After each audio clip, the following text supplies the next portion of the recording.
மன அமைதியை தேடுற நம்மளோட பயணமும் நம்ம பாக்கெட்ல இருக்கிற ஆர்டிஃபிஷியல் இன்டெலிஜென்ஸும் ஒன்னு சேர்ந்தா எப்படி இருக்கும்னு என்னைக்காவது யோசிச்சு பார்த்திருக்கீங்களா?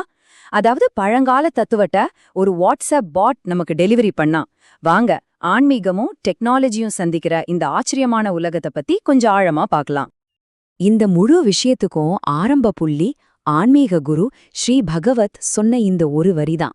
அவர் என்ன சொல்றாருன்னா, நம்ம சந்தோஷம், துக்கம், குழப்பம்னு எல்லாத்துக்கும் காரணம் வெளியே இல்ல, நம்ம மனசுக்குள்ள தான் இருக்குன்னு சொல்றாரு. சரி, இதுதான் பிரச்சனைனா இதுக்கு தீர்வு என்ன? அங்கதான் ஒரு சின்ன ட்விஸ்ட் வருது. யோசிச்சு பாருங்க. மன அமைதிக்கான பதில தேடி நாம எங்கேயும் அலைய தேவையில்ல.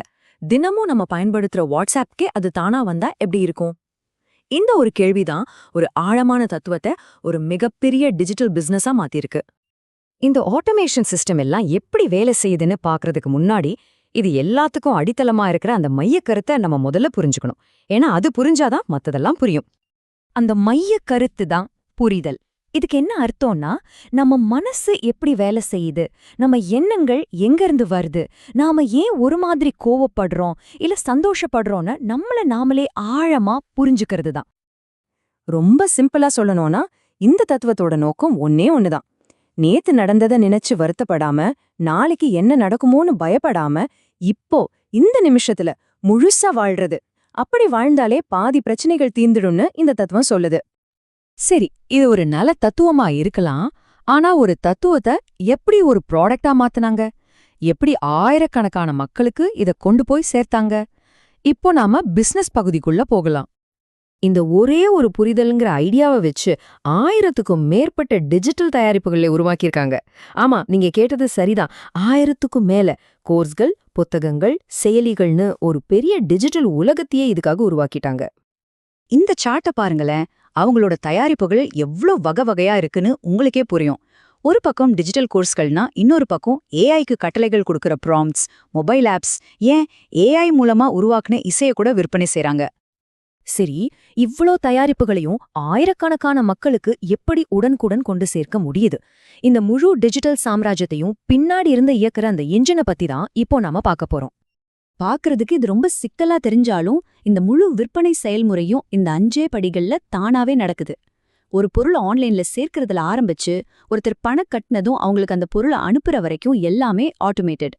இந்த சிஸ்டத்தோட மூளைனே சொல்லலாம். அது இந்த ஆட்டோமேஷன் ரூல் தான். ஒரு வாடிக்கையாளர் ரேசர் பே மூலியமா பேமெண்ட் செஞ்ச அடுத்த நொடி அவங்க வாங்கின தயாரிப்புக்கான லிங்க் அவங்க வாட்ஸ்அப்க்கு தானா போயிடும். இங்க மனுஷங்களோட வேலையே இல்ல. 24/7 இந்த சிஸ்டம் வேலை செஞ்சுட்டே இருக்கும். ஆனா நெல்லுங்க, இது வெறும் ஒரு வாட்ஸ்அப் ஆட்டோமேஷன் மட்டும் கிடையாது. இதை சுத்தி ஒரு மிகப்பெரிய டிஜிட்டல் சுற்றுச்சூழலையே உருவாக்கியிருக்காங்க. அதென்னன்னு நாம கொஞ்சம் விரிவாக பார்க்கலாம். மக்களை உள்ளே கொண்டு வர பல யூடியூப், டெலிகிராம் சேனல்கள் வச்சிருக்காங்க. அவங்களுக்கு கோர்ஸ் கொடுக்கறதுக்குன்னே பிரத்யேக மொபைல் ஆப்கள் இருக்கு. ஏன், அவங்களே புத்தகம் எழுத, இசை உருவாக்க ஏஐ கருவிகள்னு ஒரு பெரிய வலைப்பின்னலையே பின்னிருக்காங்க.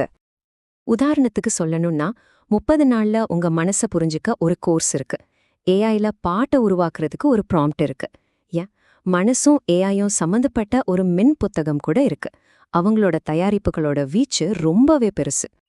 இப்போ நாம பார்த்த இந்த முழு அமைப்பும் குரு சிஷ்யன் பரம்பரை, ஆன்மீக வழிகாட்டல் பற்றிய நம்மளோட பார்வையை மொத்தமா மாத்துற ஒரு பெரிய கேள்விக்கு நம்மள கூட்டிட்டு போகுது.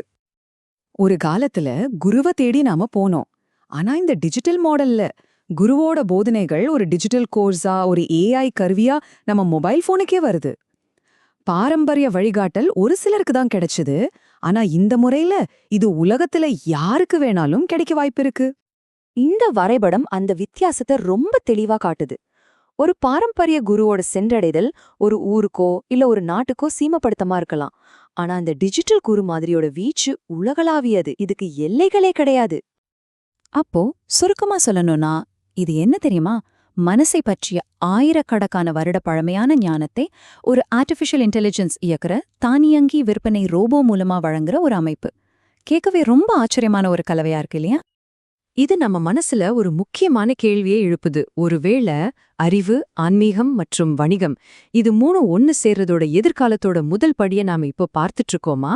இத பத்தி நீங்க என்ன நினைக்கிறீங்க?